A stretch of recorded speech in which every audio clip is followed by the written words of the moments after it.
म्हणाला, महाराज किती पाऊस पडला तरी माझ्या विहिरीमध्ये एक सुद्धा पाण्याचा थेंब साचत नाही महाराज, त्यामुळे माझी विहीर कोरडी पडलेली आहे आणि शेती सर्व काही नष्ट झालेली आहे. पाण्याचा एकही थेंब नसल्यामुळे आणि हातामध्ये पैसा नसल्यामुळे महाराज माझ्या परिवारावरती उपासमारीची वेळ आली महाराज. आता कृपा करा महाराज, तुम्ही काहीतरी मार्ग दाखवा महाराज, तुम्ही काहीतरी मार्ग दाखवा, अशी विनंती त्या शेतकऱ्याने श्री स्वामी समर्थांना केली.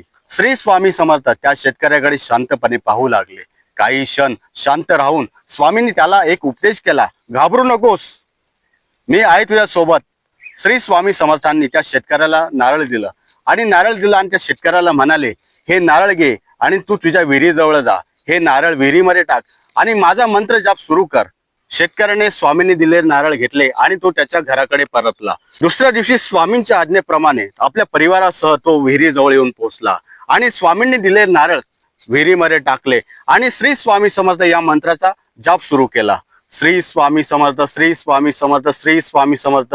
वातावरण सर्व शांत झाले आणि अचानक त्या विहिरीच्या तळातून गुडगुड गुडगुड गुडगुड गुडगुड गुडगुड गुडगुड असा आवाज सुरू झाला आणि बघता बघता थंड आणि स्वच्छ पाण्याचे झरे जोर जोरात उसळू लागले आणि बघता बघता काही क्षणातच ती कोरडी पडलेली विहीर पाण्याने तुडुंब भरली. हो, हे दृश्य पाहून त्या शेतकऱ्याचे आणि गावकऱ्यांचे डोळे पाणावले आणि तो शेतकरी इतका आनंदी झाला, त्या आनंदाच्या भरामध्ये त्या विहिरीजवळ ढसाढसा रडू लागला. हो, आणि रडता रडता तो शेतकरी स्वामींना म्हणू लागला, स्वामी आज तुमच्यामुळे माझ्या कोरड्या विहिरीला पाणी लागले. स्वामी आज तुमच्यामुळे कोरडी पडलेली विहीर पाण्याने तुडुंब भरून वाहते. स्वामी माझ्यासारख्या दुबळ्या भक्तासाठी तुम्ही धावून आले स्वामी, धावून आले स्वामी, धावून आले स्वामी.